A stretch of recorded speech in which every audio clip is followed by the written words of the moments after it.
you all for being here tonight. My name is Nazim Hashim, and it's my pleasure to welcome you to this important gathering. Now, before we get into tonight's conversation, I'd like you to take a brief moment and just think about a time you helped someone. It doesn't have to be a grand thing that you did. It can be as simple as holding the door open for someone, or helping a friend move, or shoveling your neighbor's driveway. So take a second, capture that, and then we'll come back to that later on in our closing. So, I'm going to go over our overview for tonight. Our keynote speaker, Dr. Deirdre Nunan, is that right? She's going to share her experiences and insights, taking us through everything she's experienced in Gaza. And following her talk, we will have a moderator, Dr. Ismaili, who will guide a follow-up discussion with Dr. Nunan. After that, we will open up the floor for Q&A so that you guys can give your feedback and thoughts. And then after that, we'll just have some closing reflections, and then we will have chai and cake, and you guys can continue conversations informally. And at that time, Dr. Nunan is going to be very happy to engage with everyone over at the chai. So, our guest for today. First, let me introduce our moderator. It's Dr. Ismaili. And if you've seen Dr. Ismaili, you might think he was an actor playing a doctor. He's that handsome. But no, he's actually a doctor. He studied medicine at Western University, and he's worked in emergency medicine here in Vancouver, predominantly at St. Paul's and in Surrey.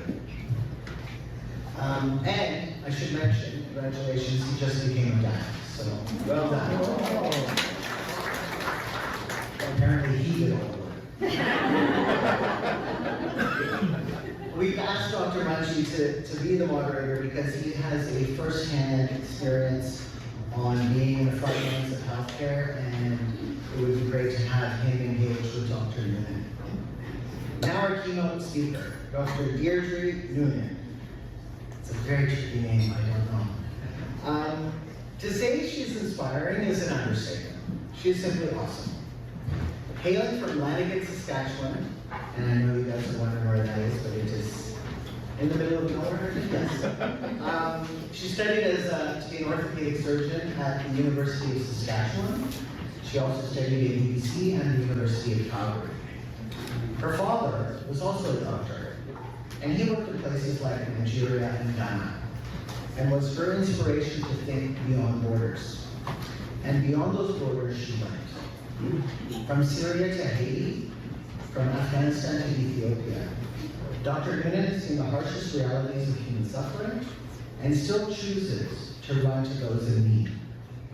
She has worked with organizations like Doctors Without Borders and Ideals, providing life-saving medical care where others might hesitate to go. In Gaza, she worked at the European Gaza Hospital in Khan Yunis, performing surgeries under intense pressure, often without the luxury of time, resources, or even safety. She's been witness to both the resilience of the human spirit and the depths of human suffering, making her, in my opinion, one of the most courageous and committed physicians in the world today. She's not just a surgeon, she's an advocate for global health equity, a voice for the voiceless, and a living example of what it means to truly live your values. And I'm told, she's quite the violinist. To be honest, I want to be like Dr. Nunan when I grow up. Ladies and gentlemen, please join me in welcoming Dr. Deirdre Nunan.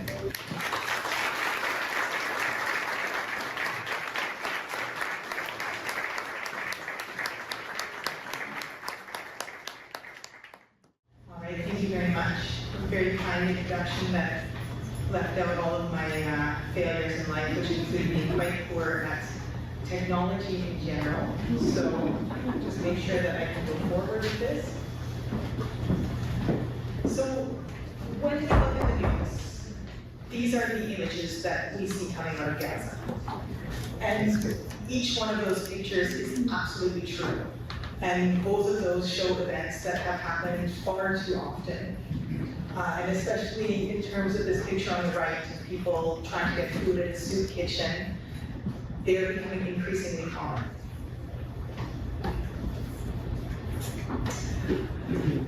And I don't want to negate those truths. I don't want to try to soften any of that. They're very real, they're very horrific, but they only show despair. And contrary to what you might think, given what we know about Gaza, despair was not the only thing that I saw when I was in Gaza for 2 months in March and April this year, and for a month in October of last year. Inside the hospital, it was actually surprising how rarely I saw despair. And so I don't want to show you that today. I don't want you to show you despair, because desperation dehumanizes people.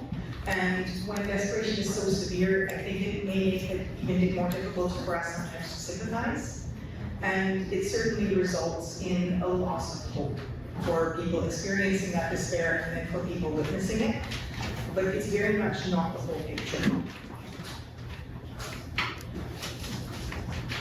I am going to take it a little bit for granted that you know already how bad it is in Gaza right now, but before we go into personal stories, I just want to ground us for a moment in some of the magnitude of all of this.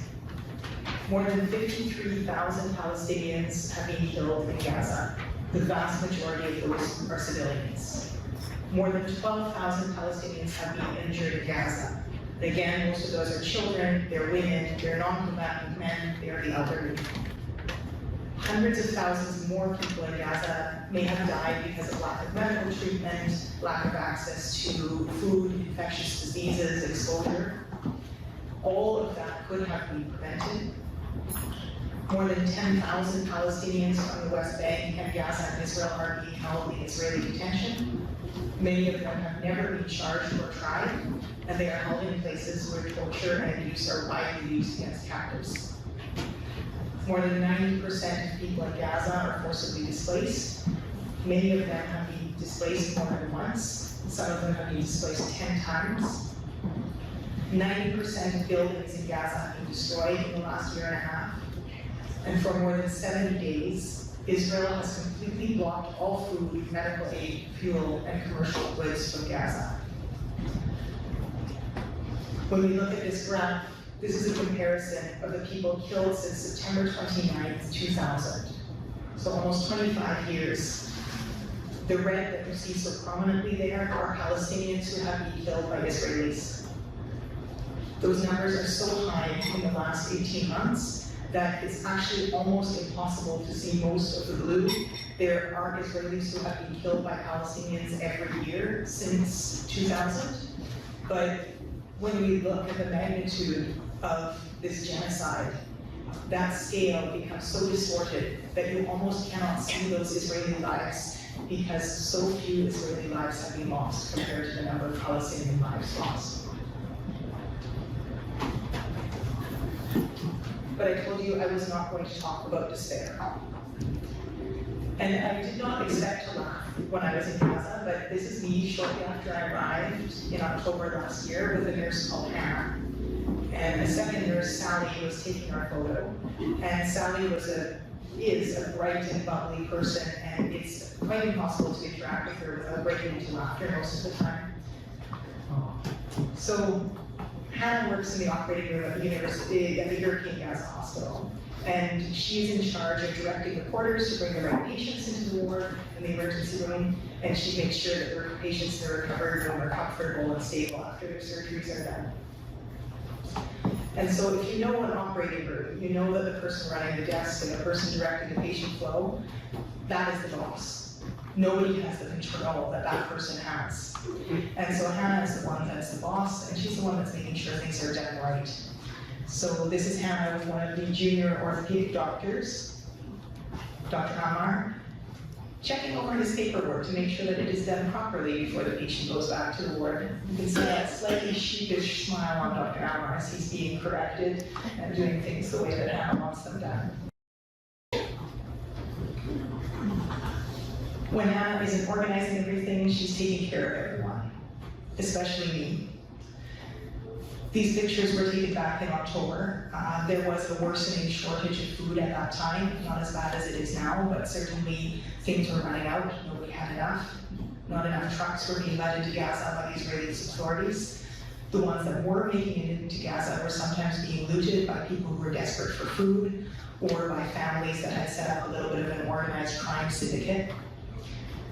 That looting totally disappeared during the ceasefire earlier this year, when the Palestinian police were actually able to work again and do their function. Before that, they had been another target for the Israeli military. But right now, of course, there are no trucks to work and to loot. So the hospital, they usually provide food to the staff, but they don't provide food to patients. And so this was a day back in October where the breakfast was actually very good. Pita bread, falafel, and a little bit of cheese. And of course, Hannah wanted to share her breakfast with me, and she was ready to split it half and half, half for me and half for her, and she was stuffing a sandwich for me. And so I had a tiny bite. I pretended there was somewhere I needed urgently to be, and I gave the rest back to Hannah so that she could eat. And both of us pretended that this was the truth, so that we could save a little bit of face for her, and I could not feel the guilt of having taken something from someone who really didn't have something to give.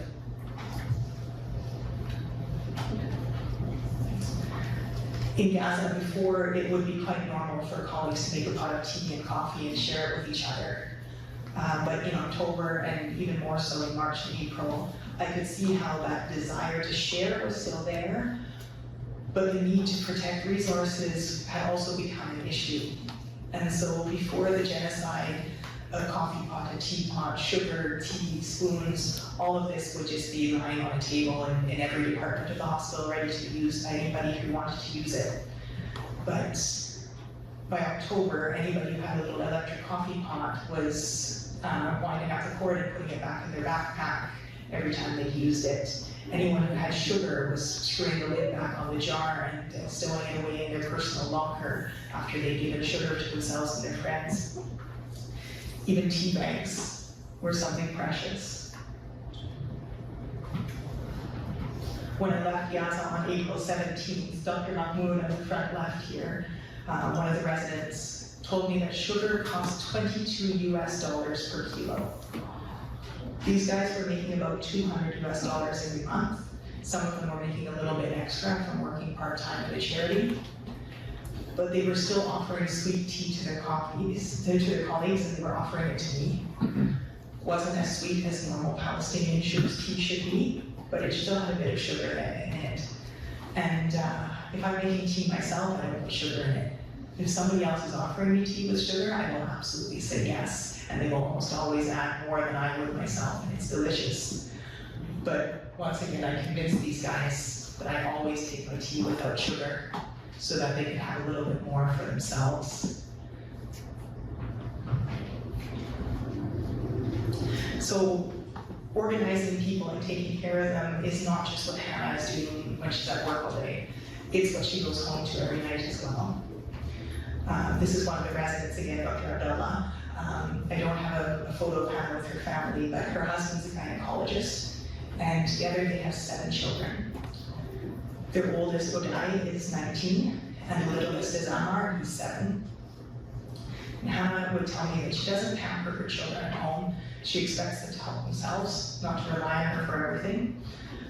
But despite that, Amar is still the baby of the family and the last in a long line of children, and so she was never able to bring herself to stop him from sleeping in her bed. But during the genocide, she had to start doing 24-hour shifts. Usually the operating room desk coordinator doesn't do a 24-hour shift, they don't do call. But Hannah had to start doing call. And so I asked her how Amar managed the first night without her. And she said, he slept well, this time in the arms of his father. Did his father sleep well? Not quite as much as usual, but I think he's become adjusted to that over the years that's gone by. And Hannah used to come to work in the mornings and tell me that when there was bombing near their tent, little Amar would tell her that he was worried that the Canadian doctor might be afraid. He said to her, "Your friend is not used to this like we are." So Hannah and Hannah's kids knew me from seeing photos and videos of the two of us together. And my family knows Hannah as well because of moments like this one where we made a video call to my mother back in Canada. And I started to tell Hannah's story when I came back to Canada in December. And a clip of one of the presentations that I gave, somehow, I still don't understand how this happened. It made it onto the Abasana Akabira Facebook page, which is Hannah's village, her community website back in Gaza. And I shared her story with her permission, and she became locally famous and told me that people were stopping her children in the street to ask about her mom. And I was a little bit worried about the unexpected publicity, but she was ultimately very pleased with it, and so were they. The particular story that I told in this presentation about Hannah was the same story that I told you about how she was generously sharing her breakfast with me. But I also told a story about her oldest son, Odai. So Odai should have taken his high school exams, his grade 12 exams, last spring in 2024.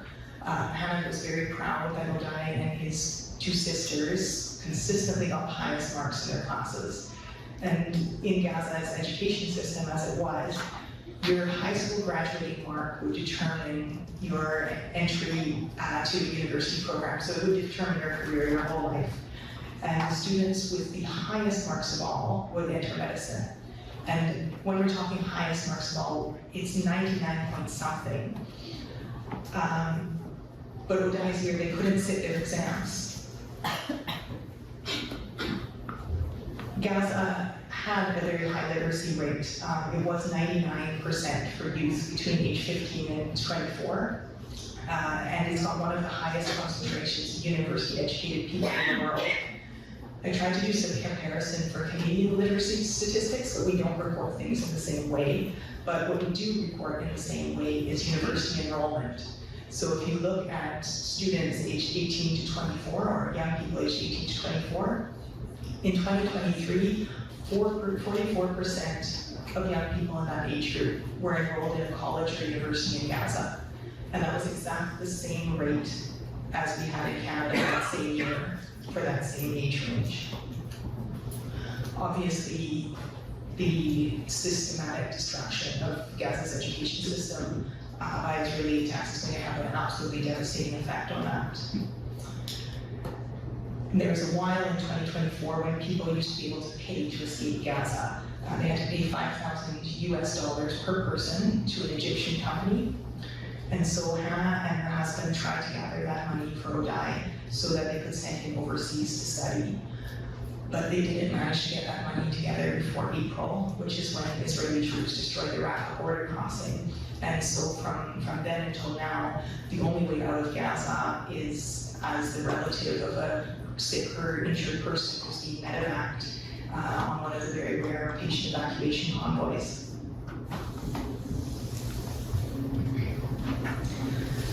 In March, Hannah was able to share her own story in her own words on an American Doctors Against Genocide webinar. And for most of her speech, the screen was just flooded with little heart emojis from the audience of more than 100. And I checked with my mother, they were not all from her, because she told me it took a long time because you had to click twice to make a heart. And she told how her family at that point had moved out of their tent and back into their old home on the eastern side of Khan Yunis in Gaza. They could still use the kitchen and one of the rooms on the main floor. They detached some tarps to the side of the house to make more space. And so even though it wasn't much, it was still more shelter than they had in the tent camp. And it felt more like home, even though most of home, as well as her beautiful garden, had been destroyed. And so they stayed there even after one night when she told me a bullet had passed just in front of her husband's face. They stayed there when the bombing was so close one night that her elderly mother spent the whole night standing up with her emergency bag in her hands, ready to flee. I met Hannah's mother once, and as much as Hannah would always manage to blink back the tears when they came, her mother cried and cried, and she told me how everything had been destroyed, everyone had been martyred, all the houses had been bombed, all the children had been killed.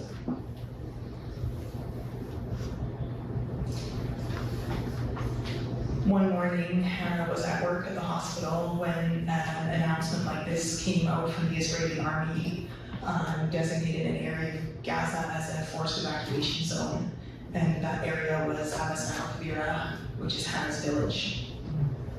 And displacement of civilians like this is not a legal tactic in the war, but it's a tactic that Israel has used constantly for the last year and a half. They announced that an area in Gaza Strip is a target. They inform people living there that they must leave. Then they attack it, they invade it, and they consider that anyone left in the area and one who stays behind is then, by their definition, a terrorist and a legitimate target.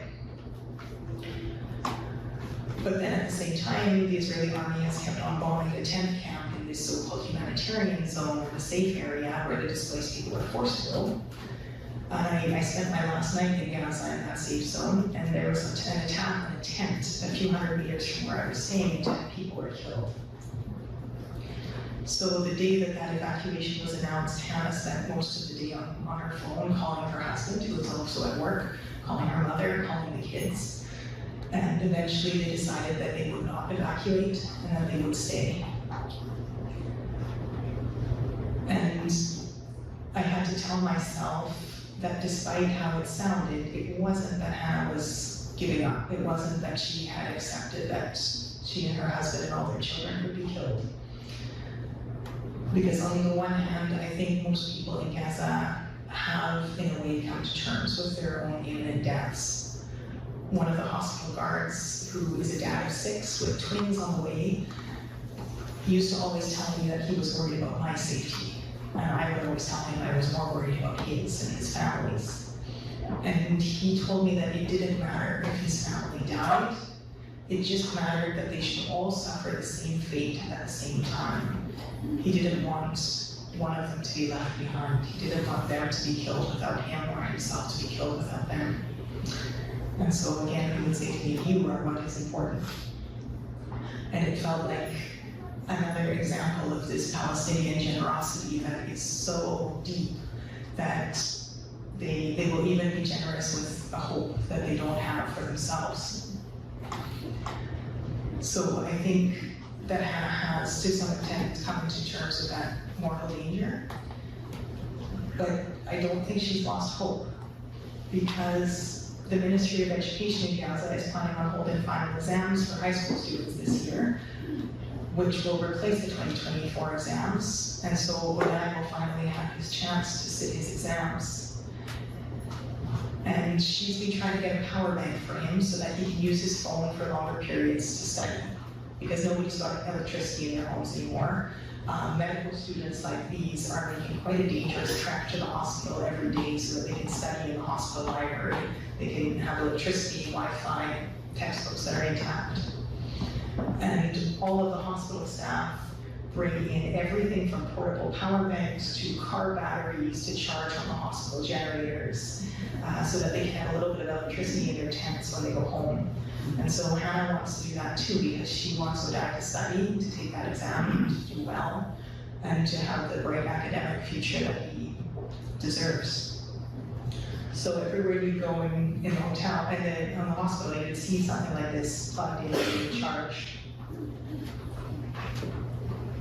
And everywhere you would go in the hospital as well, you would see copies of the Quran. And I took the photo on the right because I really like this image of all these doctors and nurses gathered together around some patient files, planning together for those patients that they're trying to support. And then right beside them was the Quran, which I knew that they were all turning to for support as they went about their work. So I was in Gaza most recently during Ramadan, and I've lived and worked in a number of Muslim countries during Ramadan before, including in Gaza in 2019. And I've really come to embrace this sense of anticipation that comes before Ramadan. The lights go up in the street, there are decorations, you have the little food stalls with the special holiday food. And I love sharing iftar with people and these little reminders all over. So this is the sign-in for the hospital Wi-Fi that wishes you a Ramadan Kareem and Kulan Ramadan Bakhair, which took me a week of solid practice in Syria to manage to get that out as a proper reading. But what I have not really looked forward to in Ramadan, to be honest, has been working with colleagues who are suddenly withdrawing from coffee and from nicotine, while Cyprus like is getting hungry and thirsty and tired. So Ramadan in Gaza this year was different for many reasons, but not for all of the differences that I was expecting and imagining. There were still decorations at the hospital. And it made me wonder, has somebody been planning ahead and put in an order during the ceasefire and brought these in? Or had somebody last year and the year before very carefully tucked these away safely in a drawer so that they could use them again? And there's the men's ward on the left, the most beautifully decked out wards in terms of the decorations that they have. When Ramadan started as well, there was still a ceasefire, food was still being brought into Gaza. But it didn't last long. Because on the second day of Ramadan, which I thought was a particularly cruel timing, Israel imposed this new complete siege and blocked all food coming into Gaza. But despite that, people were still breaking the fast together. And the staff at the hospital would make enormous efforts to have a proper meal together every evening. And when you look at this looks like an incredible feast. But if you look closer, you can see that it is a clever imitation of a proper iftar. This was about a week after the total siege was imposed. Things certainly got worse after this photo was taken, but already at that point there was no fresh meat, there was no fresh chicken. So what you see on top of the rice looks like meat, but actually it's potatoes cooked in tomato sauce. And that was the dish that the hospital had provided to staff that night. Everything else around it is what the staff had managed to come up with themselves. So there were kubba, which are little stuffed bulgur pockets. Inside those, instead of fresh ground meat, it was canned corned beef. There's fool that was made with canned beans. There's cheese that was cut out of the Tetra Pak box. There's some vacuum packed dates that definitely didn't come from Gaza. And there were a surprising number of fresh vegetables, and this kept me confused for weeks on end. I was always picking up these tomatoes and saying, how do they last?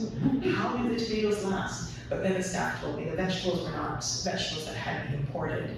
They were vegetables that were still being grown in Gaza. So amidst the airstrikes and the tank shelling, there were still farmers going out, watering their crops, harvesting vegetables.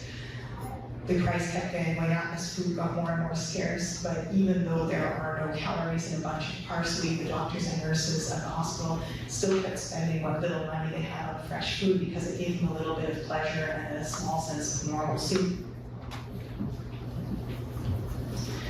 And even as flour was running out, and my Norwegian colleagues and I had told Warner Central Kitchen to stop sending bread for us to the hospital to keep it for others, because we had a supply of Norwegian Rivita. Our Palestinian colleagues were coming in with Ramadan cookies, so they were still making marmol and still making kak. And so this is Dr. Mahmoud again, the sugar-loving resident, with his colleague Dr. Wissam. And Dr. Wissam's mother had made these sweets, and he was very proud to be able to bring them into the hospital and share them with the team, and trying to make sure I ate as many as they could force on me. And so every time they came into the room, they would pile up my napkin with more sweets, and every time they turned their back, I would be filtering them back into the box. But I will admit that I ate more than a couple. So these are extremely good. The local staff from our NGO, Mahmoud and Ashraf, actually came to the hospital at incredible risk themselves to deliver this massive package of sweets to us for Eid. And by that point, Israel had resumed these massive airstrikes all across the Gaza Strip. They had restarted this ground invasion as well.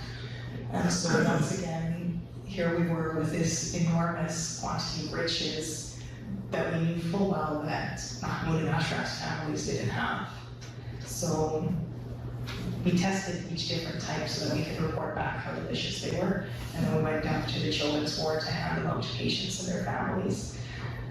Because when people are being intentionally starved, but they still want to be welcoming and generous, it makes for some difficult ethical conundrums. And so I was always asking myself, do I make an excuse? Do I politely decline? Do I accept this generosity and say, look, I'm just one person in 2 million, it doesn't make that much of a difference?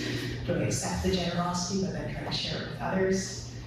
I had no answer, and I just kept on doing all of those things one after the other and wondering if it was the right thing to do.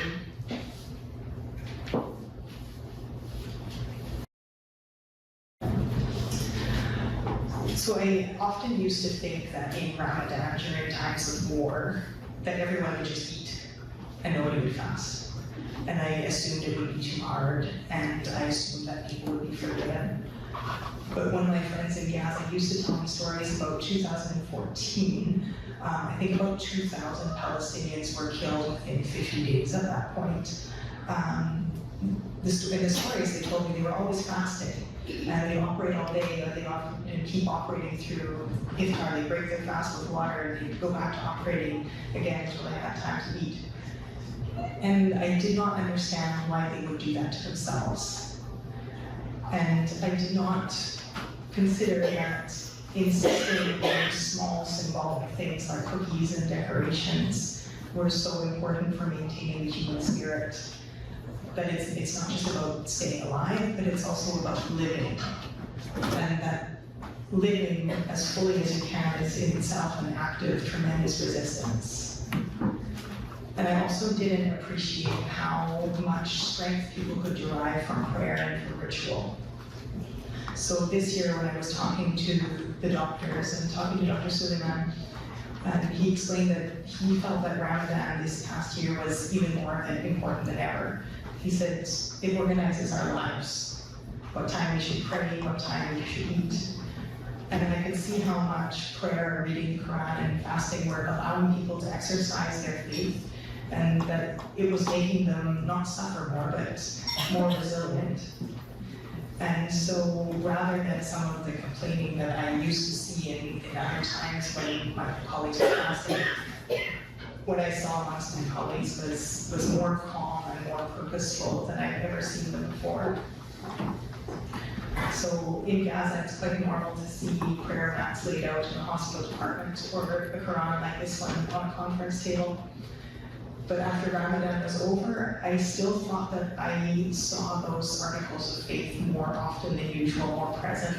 And I started to think of them as well as articles of control and of self-determination, and of the power of making meaning out of something that for an outsider like me seemed completely meaningless and cruel.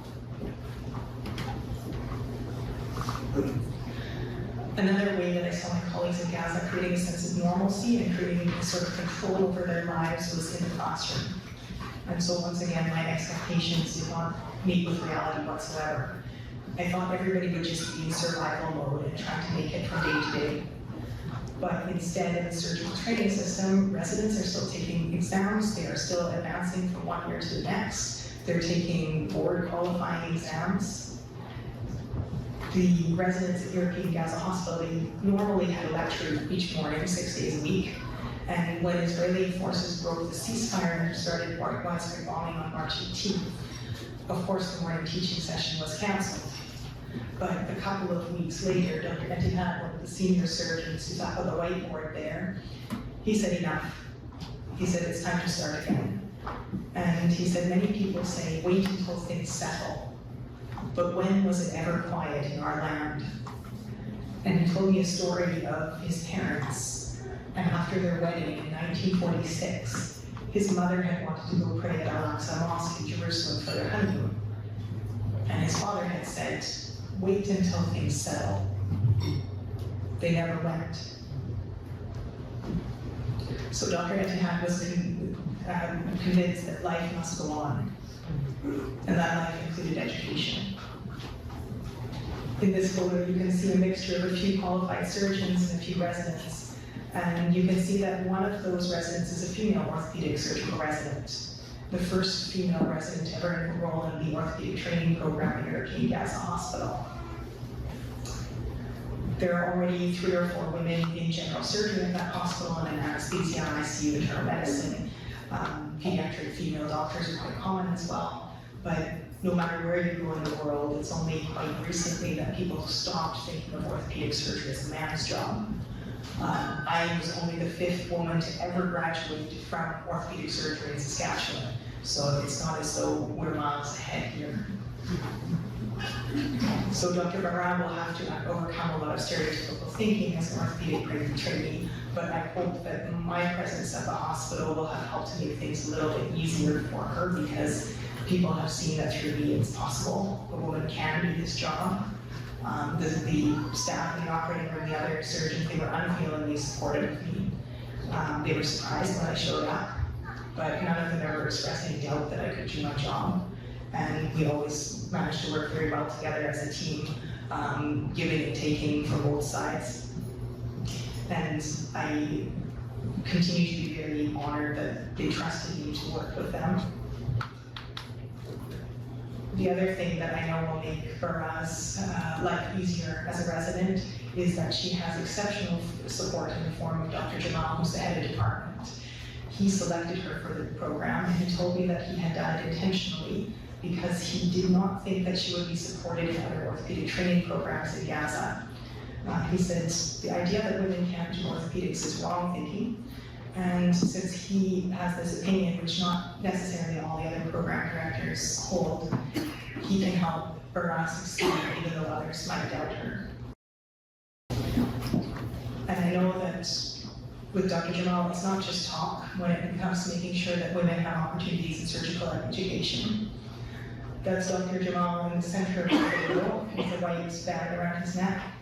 And he was operating on a 9-year-old girl who was injured in an airstrike. So he's teaching 2 residents to harvest a nerve from the leg line at her arm, preparing the place where they're grafted to try to restore function in her hand. And those 8 young women at the back of the room are all 5th-year medical students from the Islamic University of Gaza. Every week, Dr. Jamal would give them a lecture, and then he'd bring them to the operating room for observation.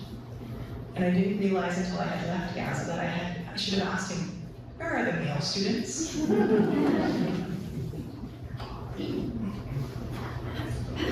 So since I've been back, I've kept in touch with my friends and colleagues in Gaza, and the situation worsens every day, but they often try not to tell me how bad it is. But sometimes they do. Last week, Hannah messaged me and she apologized because she had to tell me bad news. And she sent me a photo that Odai had put online together with his teacher who was killed a year ago, and his best friend who was killed 2 hours before he put this tribute onto his Facebook page. It was shared on that same Alsa Al-Kabira Facebook page, altered like this to cover Odai's face. And so that's what I've done again today, to protect his identity, but to show his tribute to a teacher that he respected and a friend that he loved. And this is Dr. Mahmoud again, our smiling resident.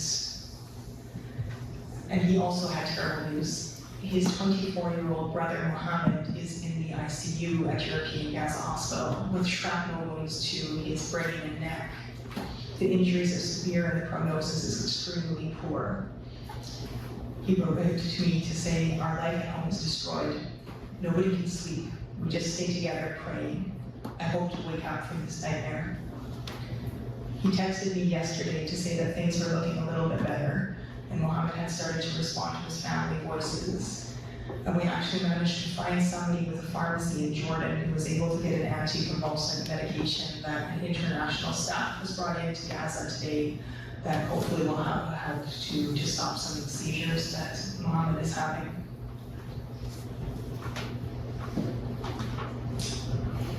So it's 3.5 weeks now since I was in Gaza, and the constant bombing continues. This should have been the end of my presentation, but this morning, I started to get hundreds of text messages from colleagues at the European Gaza hospital, which came under attack from Israeli airstrikes. The two main entrances, including right outside the emergency room, you can see here this crater is where the ambulances would normally pull in. Just out of sight behind it is the building where I used to sleep. The hallway in this upper right photo is just outside the operating room where we would normally push patients in to have surgeries. 24 people were killed and 30 people were injured from the text that Dr. Etihad sent this morning. And as always, I'm sure that those numbers will only go up. The hospital is now out of function. Many of the departments have no electricity. The rest is inaccessible, parts are unusable. And this is cut off healthcare for a huge segment of Gaza's population. The other major hospital that's still functional in the south is Nasser Hospital. And not last night, but the night before, the burn unit in Nasser Hospital was attacked on a strike that killed a journalist who was previously a patient of mine, who was alleged to be a terrorist by the Israeli forces, who killed a man in his hospital bed and took out an entire department of the hospital while doing it. So this is the slide that I'm going to leave up though, because I want to remain true to the dignity of my colleagues and to show how they were on some of the last days that I was in Gaza in April. Not well and forced to cope with situations that no one should ever be forced to cope with, but still maintaining their dignity, their personalities, their strength, their faith, and their commitment to each other as well as to their patients.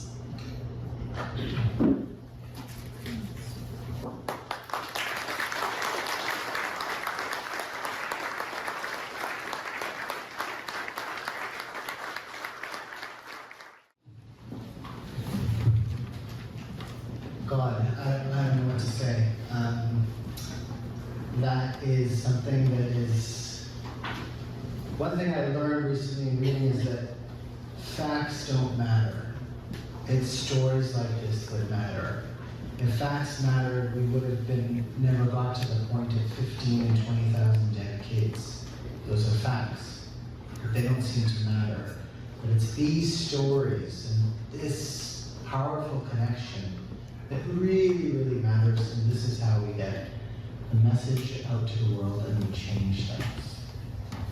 I'd like to invite Dr. Rahim Manji up and Dr. Deirdre Nunan to have a small Q&A up here, and then we're going to open it up for questions. Okay?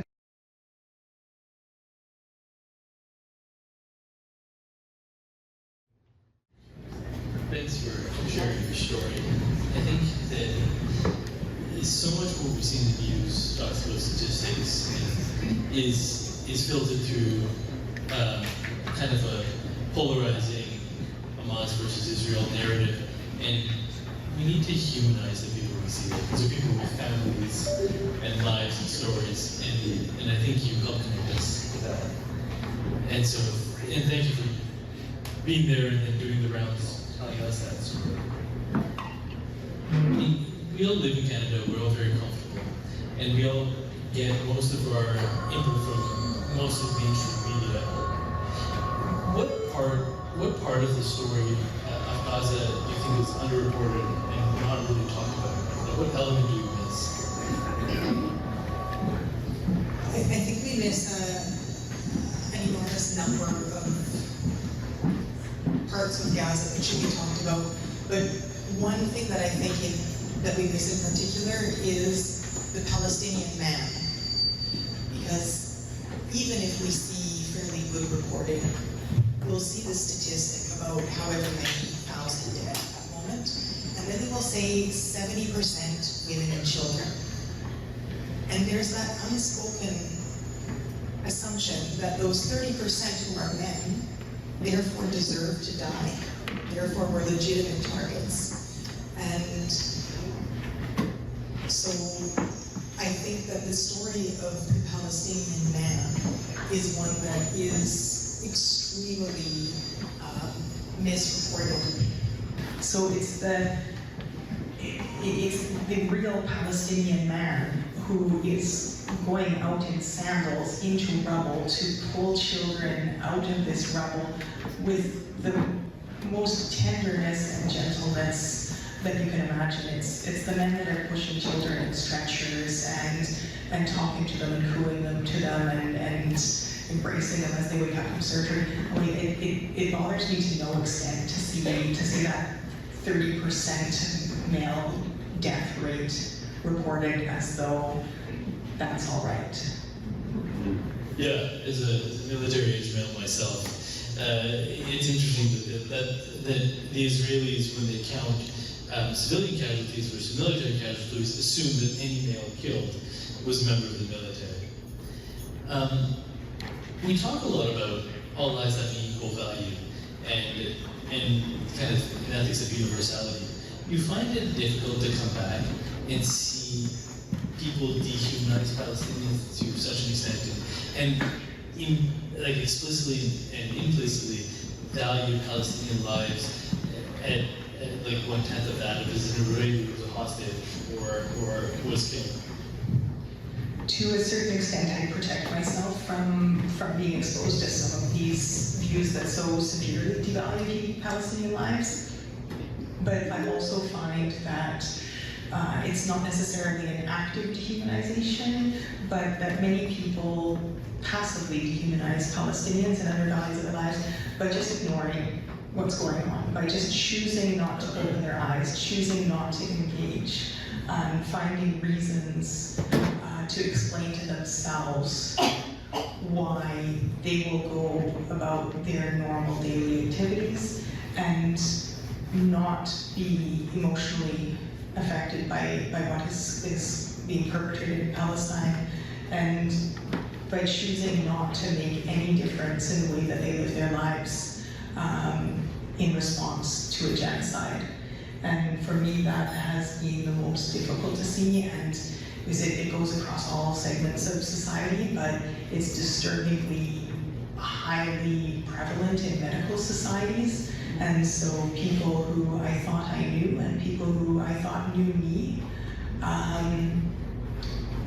cannot be bothered to care about Palestinians, and seemingly could not be bothered to care about me while I was in Gaza either. And that was, I know if they had cared about me, I would have also pushed back against that and said it's not about me, it's about Palestinians. But so that callousness and that kind of self-preservation when someone else's life is what's at stake, that I find really hard. Many people in healthcare worry that there's going to be professional consequences if they're seen speaking out about Palestine and speaking out about the genocide. And you've talked to medical students and residents a little bit about this, and there's real fear. People have had their licenses threatened, they've had college complaints, and implicitly people think that opportunities in medicine, which are competitive, are going to be denied to them because much of the power structure is very supportive of Israel. Can you speak a little bit about what you've told medical students and residents about this? Before I started talking to medical students, I had a chance to do a little bit of a community panel in Prince George where I did my medical school, and I asked some community activists there who themselves had lost their jobs because of their Palestinian solidarity. And I felt unsure about asking medical students who are in a particularly vulnerable position financially as well as career-wise to take this risk to expose themselves to a potential backlash. And what those two people who have lost their jobs for this told me, they said, we cannot privilege speaking out. I feel in a secure position financially. I don't have this job in Canada to lose. But they told me not to make speaking out contingent upon financial security and social security. And of course, when we look at civil rights movements around the world in the past, it's not the comfortable people that are making change most of the time. It's people that often have everything to lose, but who are able to put themselves in someone else's shoes.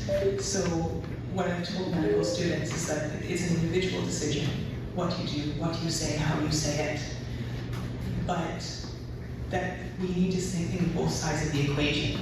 We can't just think of the cost of speaking out. We have to think about the cost to ourselves and to others of not speaking out, because that moral dissonance and living a life where your actions and your ethics do not match, I think that has real personal consequences. And of course, not standing up for someone who is being oppressed has moral consequences for another person.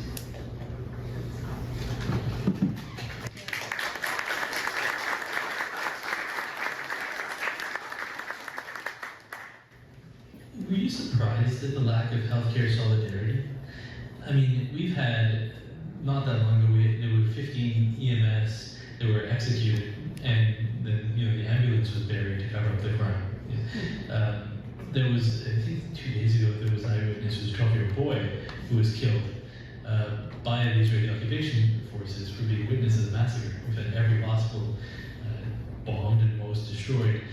Are you surprised that healthcare workers don't have more solidarity? I mean, we think of ourselves as a community, especially in emergency services, and the idea that you can execute 15 in EMS and there'd be no outcry among staff here is surprising to me. Was it surprising to you? Very much so, because one thing that I have found consistent all around the world is that no matter what country I'm in, what language it is, what the baseline culture there is, the operating room culture, the medical culture, to me is always strong and always recognizable, despite what kind of wider cultural context it's in. And so I feel complete affinity with an orthopedic surgeon anywhere in the world, whether we have any language in common, any religion in common, anything else. I feel that that person and I understand each other's lives. The same thing with emergency services, with paramedics, etc. But I unfortunately think that the prejudices that we hold as a society run much deeper than I thought they ran. And so people have been very much able to put themselves into the shoes of a Ukrainian paramedic, doctor, patient, but not at all into the shoes of the Palestinian. And so early on, in November 20th, 2023, one of my good friends was killed in an Israeli airstrike in a direct attack on an MSF hospital in Gaza. And somehow, despite all of those various things that should have resonated with so many people, it was just sort of another story, and it just got swept up in the other details. We see these doctors like Dr. Hussam Abu Safia kidnapped in December 2024. Dr. Mohammed Obeid, another friend of mine, kidnapped from Kamal Hospital in October. And to me, there's no material difference between somebody in a hospital here and those men, but they're Palestinian, and therefore they are subject to scrutiny that no other people in the world seem to be subject to, that they are presumed guilty even until and after proven innocent.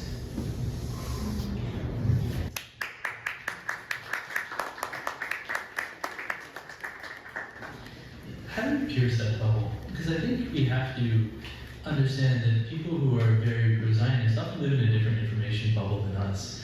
And when you talk to them, it's interesting because they'll talk about the idea of actually being the most moral army, and they do ground operations and take casualties so they don't need to drop bombs. And the casualty numbers are actually very low. And so they live almost in a different information landscape than us. Do you have any tips on approaching this subject in a very polarizing situation? I think there are points where people are so convinced of their own ideology that there will be nothing that will shake that short of a personal experience, which we cannot offer. That's going to be something that comes by chance.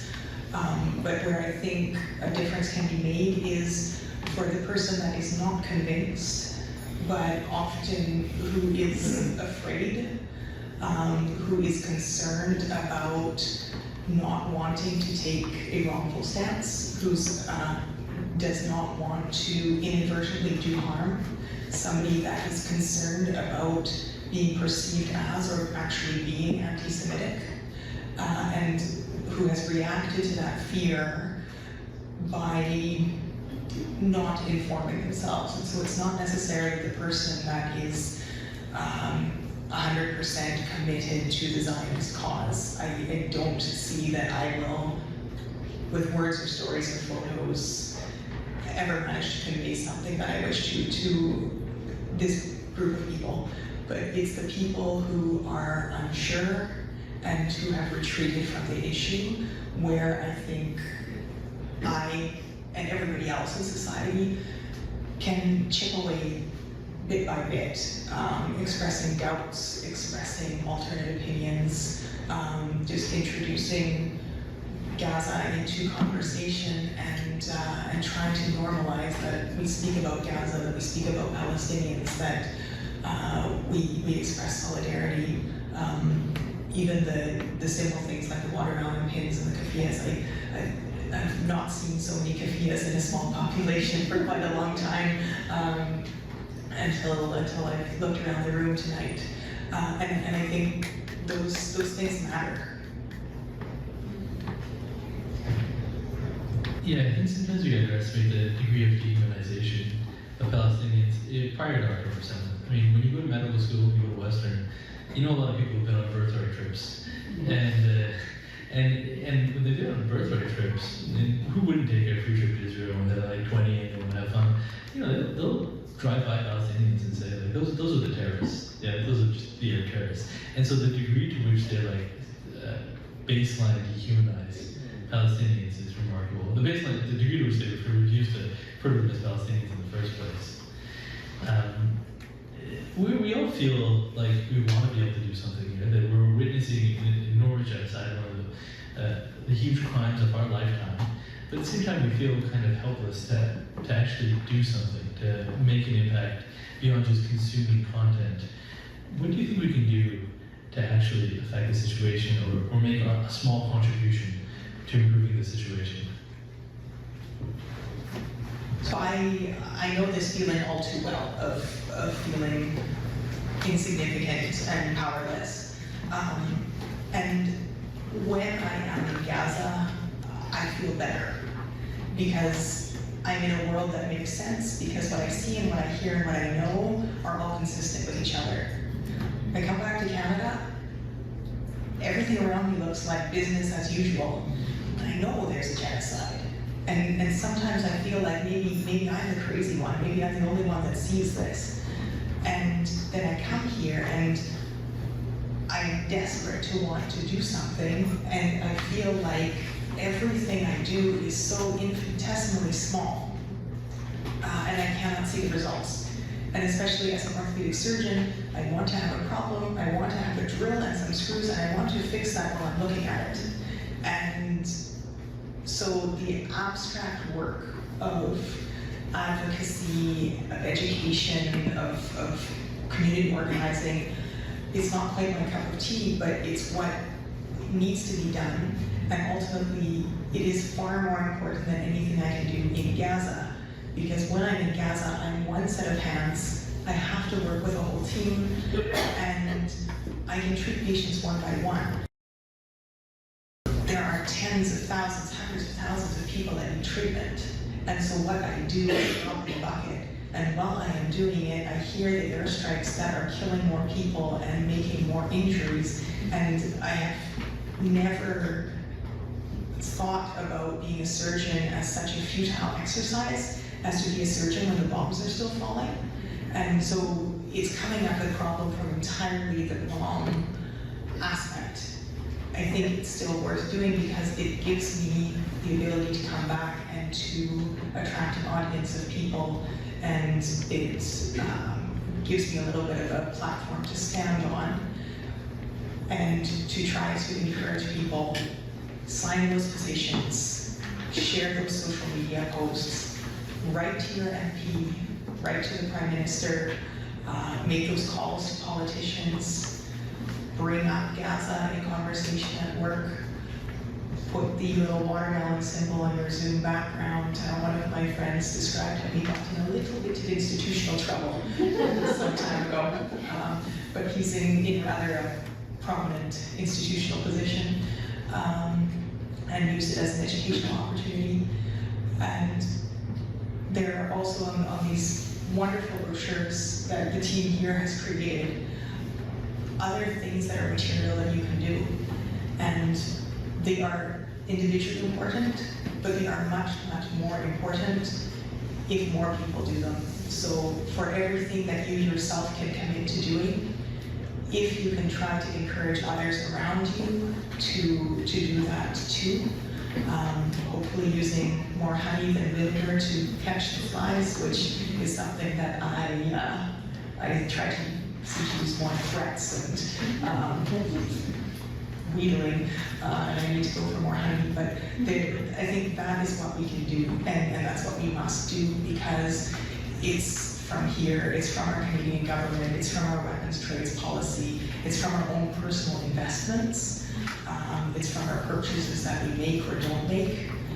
That is going to make the difference right now. It's honestly not me going to Gaza. That's not going to fix any problem.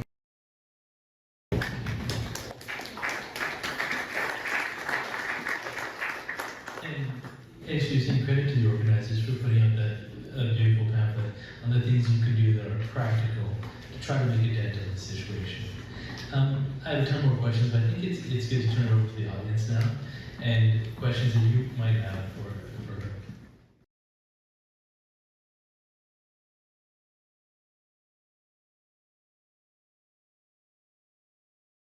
So the first question was looking at the role of elders in society and what that is at the moment. So my view of Gaza is really very narrow, that it's mostly what I was able to see in the hospital. So I didn't, other than one occasion when we were able to see our driver's family, his 4 generations of family in their tents. But I did have a number of elderly patients, some of them with hip fractures, just as befalls elderly patients here, and others with more wounds. And I was very worried because I often perceived that the oldest members of society that I was seeing were some of the ones that were the most traumatized and the most defeated. I know these are people who have lived through enormous hardship, some who survived the Nakba and are living to see the worst parts of their history be repeated.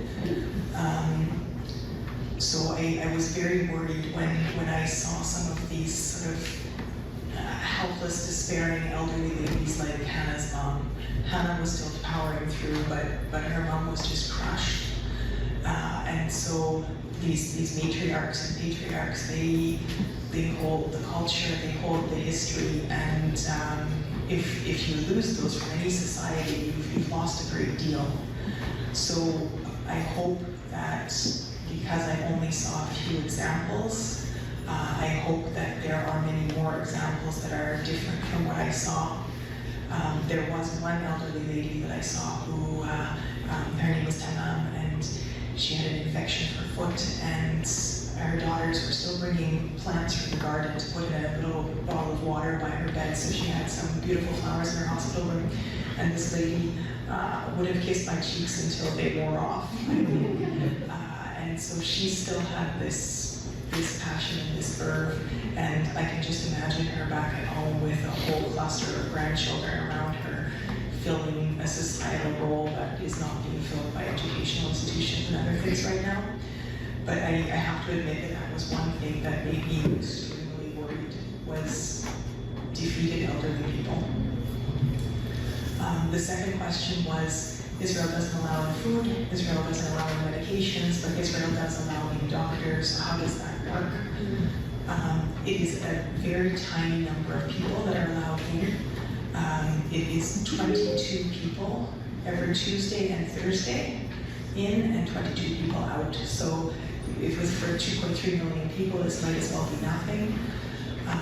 In the last weeks of those convoys, 50% of people have been denied at the last minute. So if people go to Nunan at 11 o'clock at night, they're told no.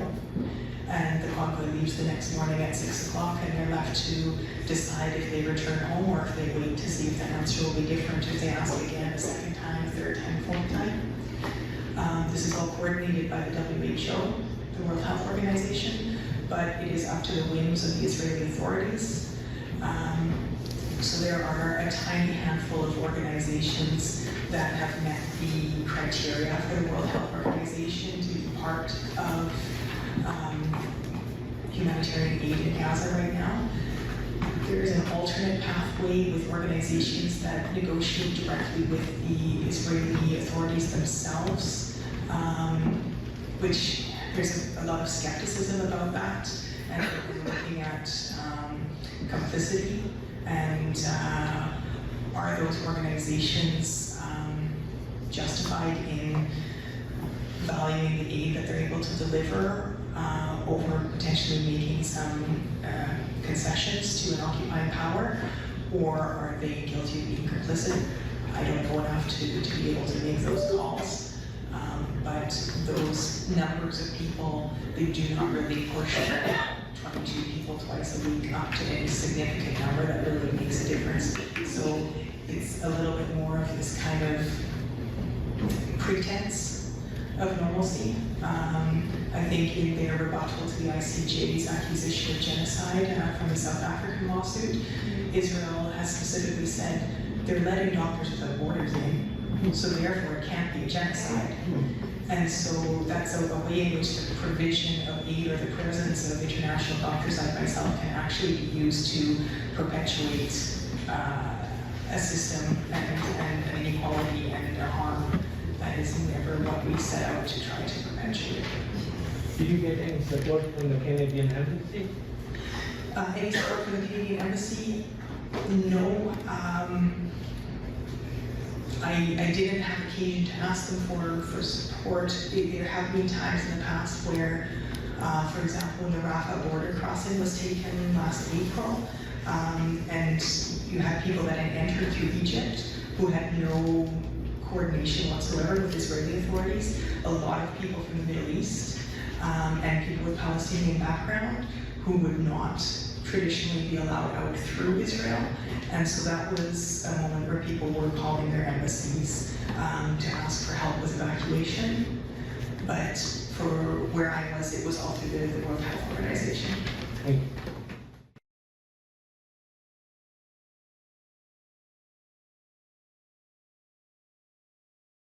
So in terms of people being traumatized during this genocide and how they're coping, I have friends who have young children in Gaza. So my friend Mohammed Yazdi is a physiotherapist. I've known him for years through the birth of his 2 children.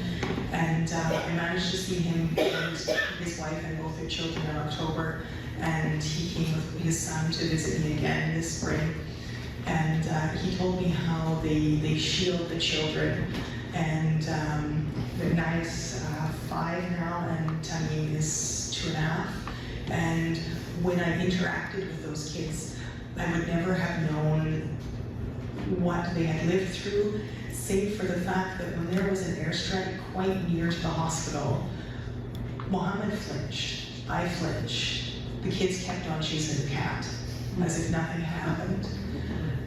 But he said they'd kept the kids inside for 3 continuous months. They were lucky enough that his in-laws' home was still standing, so they had it inside to keep the kids in. And so by limiting what they could see, they were able to create more normalcy for the kids. For others, they tried to do these normal milestones. One of the residents had a little girl that turned 3 while I was there, and they did the first day of preschool photos. Preschool was the next tent over. They managed to make a birthday cake for her back in January, and got the hat and took the photos. And trying to observe those normal moments. But it's so hard for parents to try to take over everything that used to be offered in society, especially school for school-aged children. And so I certainly saw some kids in the hospital that they just didn't react. They were just blank. And trying to engage in the way that you would normally engage with a child just simply didn't work. Adults too, I found that the staff in the hospital, I think because they still had a utility, they still had a societal role, many of them were showing up without being paid anything. There were these very energetic young men that were cleaning the hallways, and one of them came to tell me that he hadn't been paid for 2 years. He came and kept on cleaning because it meant he could help. And I think that there's a huge contrast between somebody who's got an idea that they help in society and somebody who's just trying to stay alive in a tent day in, day out. For myself, how do I cope? I'm not entirely sure. I have an incredibly supportive family, and a family that understands what I do and why I do it. And a partner as well that understands what I do and why I do it, and who would be there in Gaza beside me if he could. So that goes a very long way. And I'm still able to see the good in things and the good in people when it's there to be seen, and I think that keeps me going.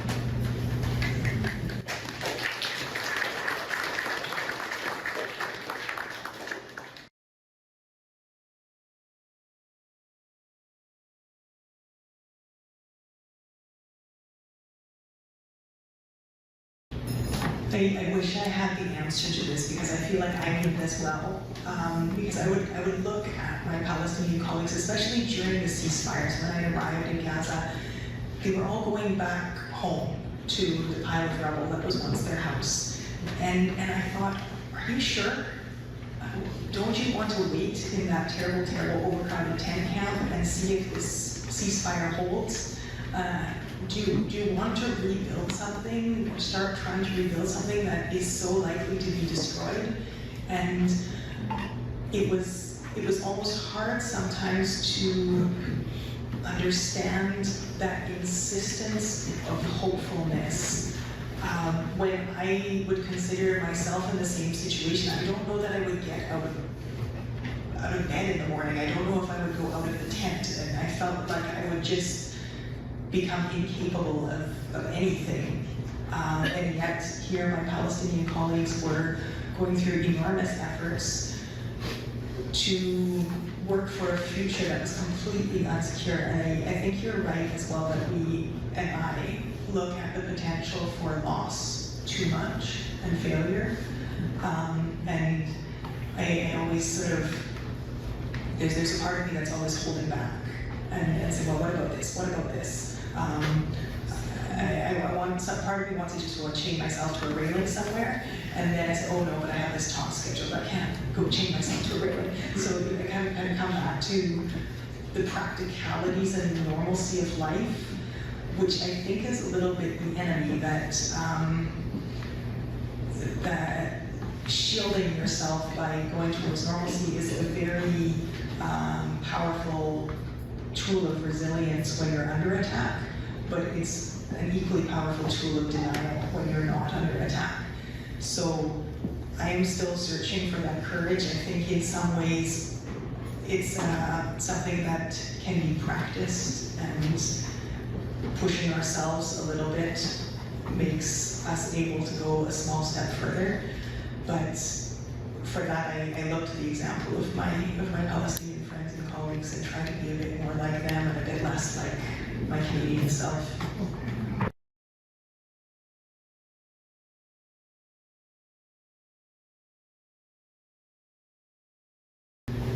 So I think innately in myself, I am a hopeful person. but I am nowhere as hopeful as my Palestinian friends and colleagues. And so for me, I will not give up hope until every Palestinian has given up hope, because I don't think it's my hope to give up.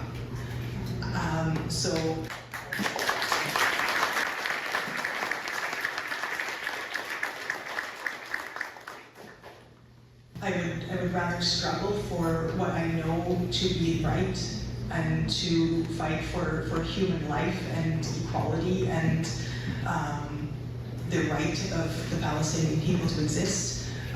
Whether I think I will see any result of this in my lifetime or not.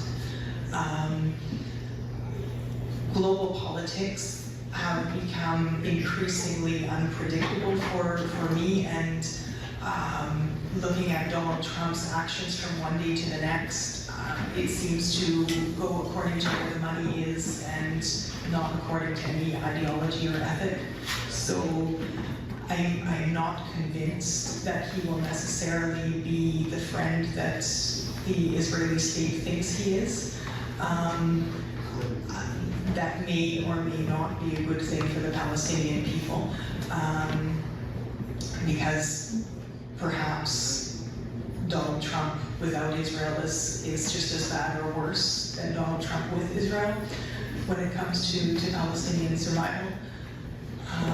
But also, people that are more pessimistic than I am have felt that there is a shift with the worsening famine in Gaza, that somehow the pictures of starving children have touched people in ways that nothing else until now seems to have, and that the mainstream media seems to be starting to broach this subject.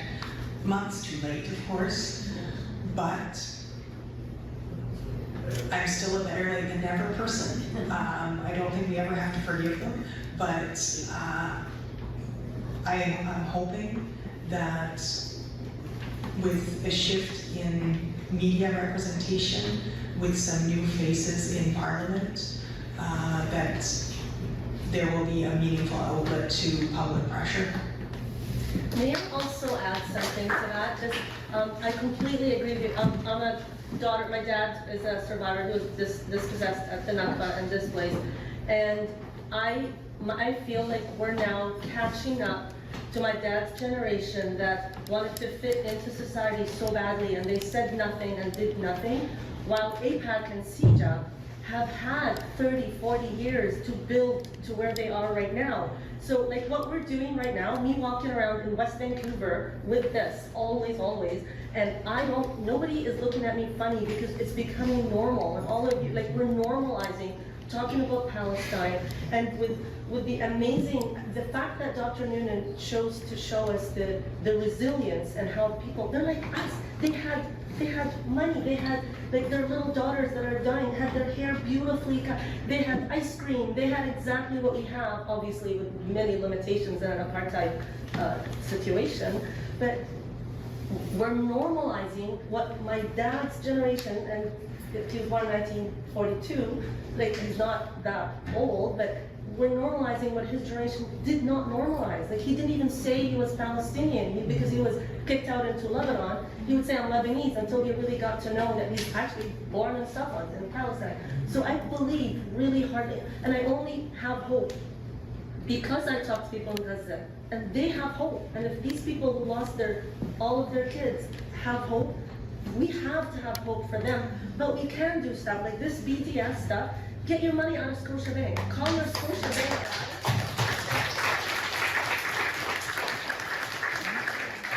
It will make a difference. My brother-in-law took out a lot of money out of Scotiabank and wrote a CC to all of us. And so the CC the guy at Scotiabank saw, wow, all of these people were CC'd on, and money talks to the AIPAC and CIJA, and it's going to talk if we continue to do that.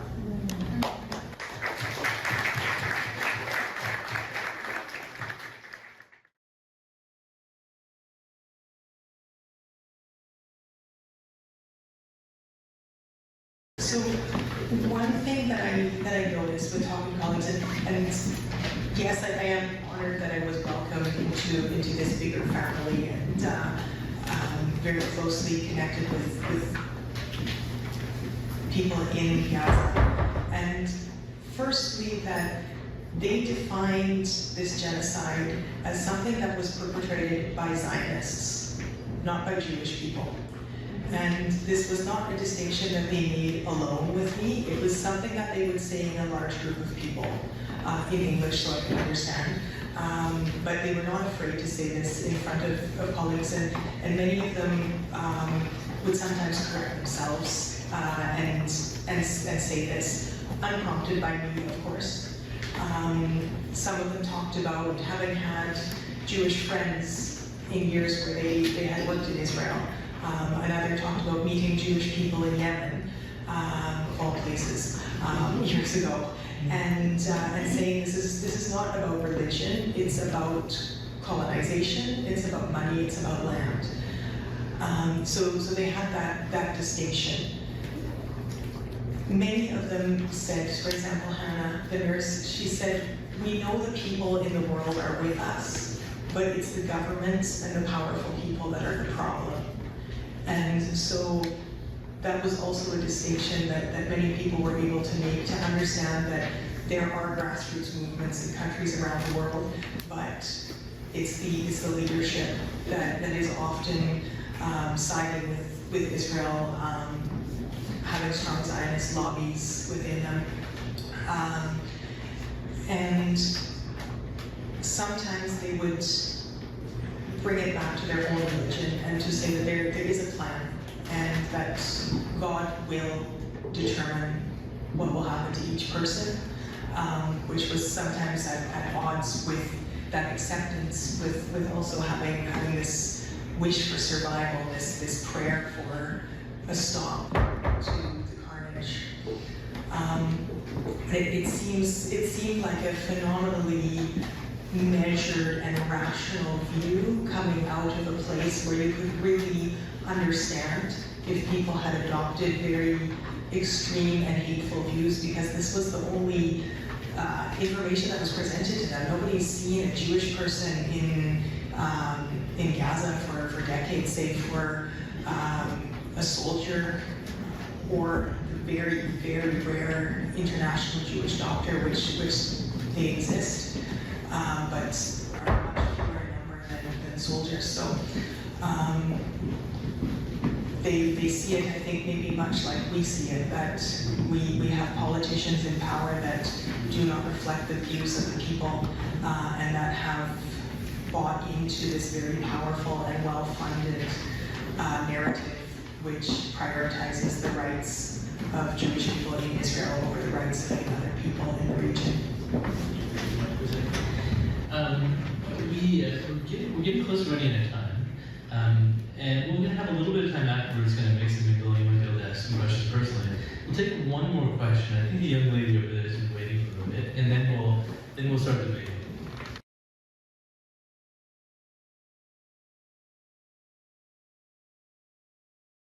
The most challenging part for me was not being able to sleep properly.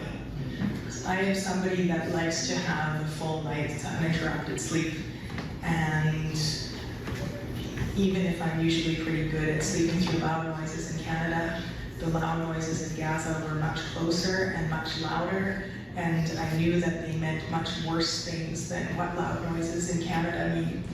And so every morning I would wake up and I would feel like I hadn't really had a full night's rest. I still knew that I was sleeping better than my colleagues who were sleeping in tents and were hearing much more of what was going on and were much more vulnerable than I was. So it was getting up in the morning, not feeling like I had enough rest, knowing I shouldn't drink coffee because I would have a terrible tremor. Nobody wants to see a surgeon coming towards me like this. And then wanting to go and be a nice person and a good person, which I'm not always, and I haven't had enough sleep. Sorry, do you mind if I just say one thing? I'm just amazed that I'm in a group with all these, I don't see as many Ismaili people at our Palestinian groups, but I just, if you would like to make a difference as well, the Independent Jewish Voices, the IJV, follow them And they are now fighting a really big fight. They're an anti-Zionist Jewish group, if you don't know. And they're fighting a big fight because there are, in Montreal and Ottawa, there are people in synagogues, rabbi in synagogues, trying to sell land in West Bank and Gaza. And well, Gaza, this is new. And they're fighting them, and there's a huge lawsuit. There's a lawsuit that against, by CJAC, against the IJP. And if you just go on their website and donate whatever you can, like a monthly donation of anything at all, they'll speak for you. Like, they'll do all this advocacy for you. They're amazing. And follow Al-Awda, ALAWDA, and it will tell you what Palestinian programs that are going on. It's amazing. Sorry.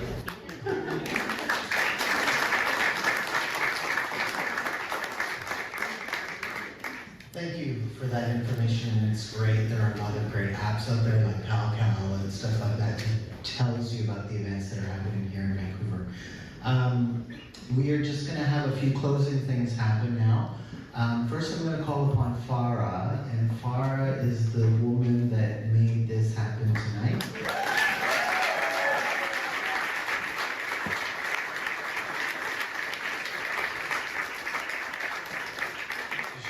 She took the lead on this and just ran with it, and so I'm going to give her the microphone.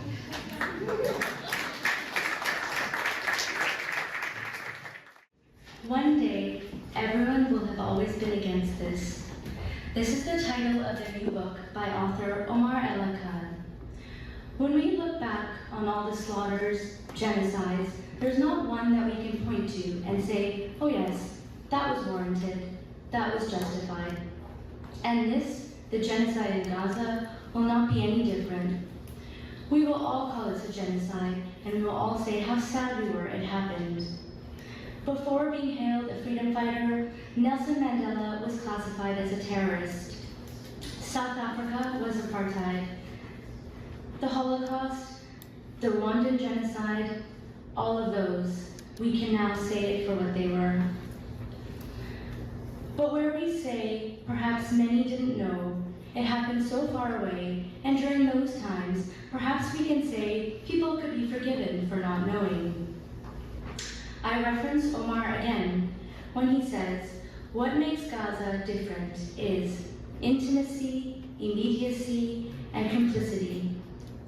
If we want to see what's happening, it's there, right there on our phones, in what's being called the first live stream genocide. And if we choose to watch, which we have the luxury to do, here, we are witnessing some of the worst things human beings can do to each other. Immediacy. It's happening now, right now as we speak. Complicity. Our money is funding this. Please turn your attention to the screen for a 30-second clip from the film Where Olive Trees Weep. You know, we've finished this chapter of the Palestinians pleading for the world to come and rescue us. We can rescue ourselves if you at least stop supporting the machine, you know? If the machine is ostracized, then we can keep going, because nothing in the world is going to stop the people in Jerusalem. Nothing in the universe will stop it. But we need you. We need you. If you can't be our voice, just to at least not put a penny that goes to the bullet that shoots our children.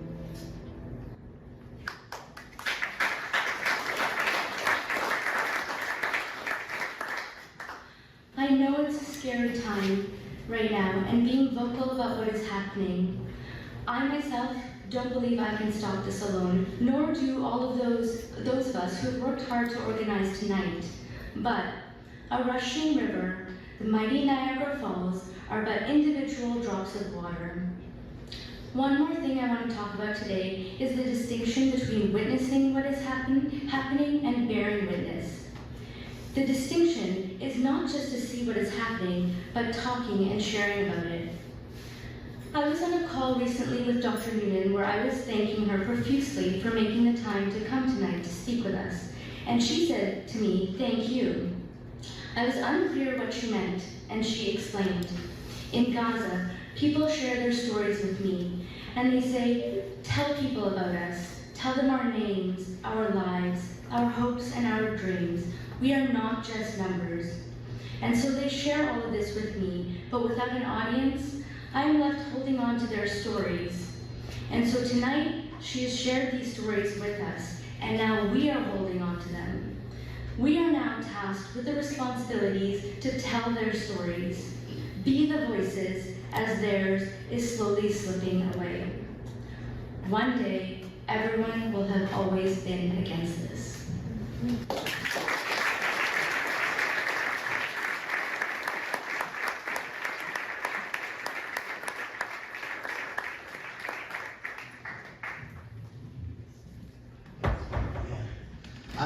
Dr. Nunan has made a request, and if you're not comfortable, if anyone's not comfortable, maybe they could just hide their faces, but she wants to take a picture from here, this angle, so that she can send it to the people that she works with in Gaza. So if you're okay with it, she's going to do that now. And if you think you shouldn't be in the picture, then please use your kafia and block your face. If you want to do thumbs up or peace signs and victory signs and little hearts or whatever it is that you want to do. And I think I'm going to need to take a couple of photos to get everybody in. Right?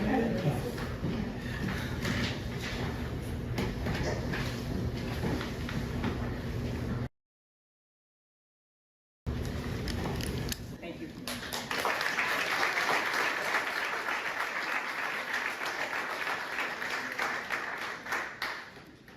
All right, so we've heard from Clara, and she has been the kind of lightning rod that brought this all together. She was emailing with Dr. Nunan while Dr. Nunan was still in Gaza, and she's been that force. But we've been a team, and I just want to acknowledge our team that came together. Everyone did their fair share. The chai was made, the cake was ordered, the WhatsApps that you guys got and the emails, and just supporting each other. So can we give a round of applause, please?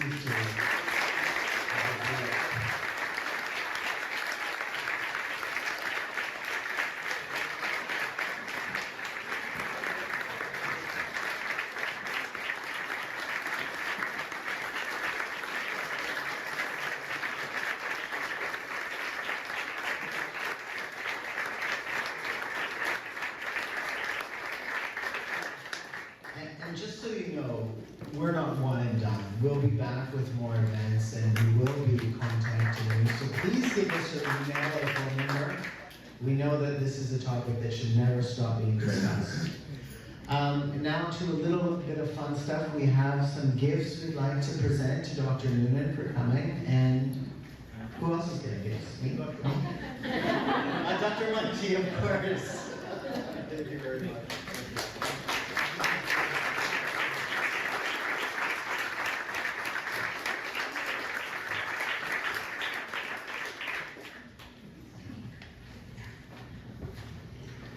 Now, in a reversal of things, Dr. Nunan has a gift for Farah. Farah, come on up.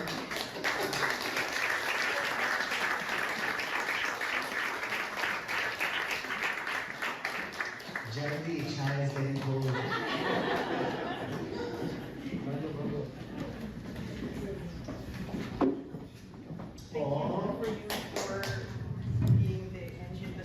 I have this, but also thank you to everybody, because I know that this was not a one-woman effort, and I was invariably impressed whenever Farah emailed me with enthusiasm, but also with very precise details, and with how many people she had combined forces with to pull this off.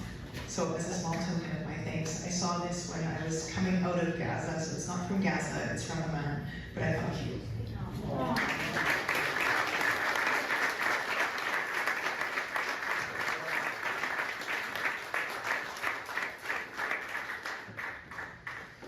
So we're about to wrap up, and I want to take you back to the beginning of tonight when I asked you to think about something you've done to help someone.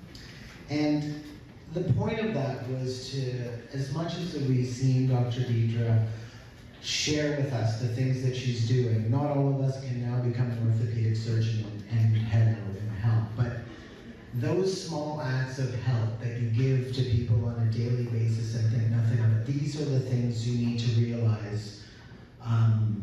Those are the things you can do here, because collectively, and we've touched on it by several speakers, collectively those things add up and they make real change. So you've done it before, it's just now you're going to be more cognizant that you're doing it for a purpose. You help your neighbor with their groceries, or you help a child that's fallen down. Now you're going to help by being cognizant and saying, I'm going to take these direct actions, which means write to your MP, as was told, Ismaili or not, BDS, boycott, divest, sanction, share on social media. It's not hard, and do this. Coming here today was a step in that direction, and we genuinely thank you for doing that and coming out to support this kind of event.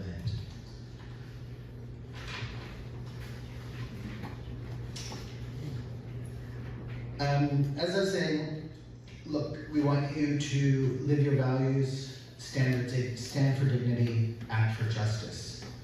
And just by being here, like I said, you've already taken that step, so keep going.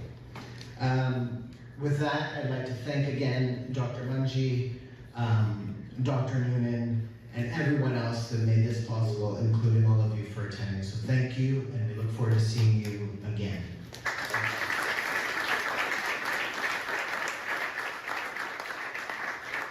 And it can't go without being said, free Palestine.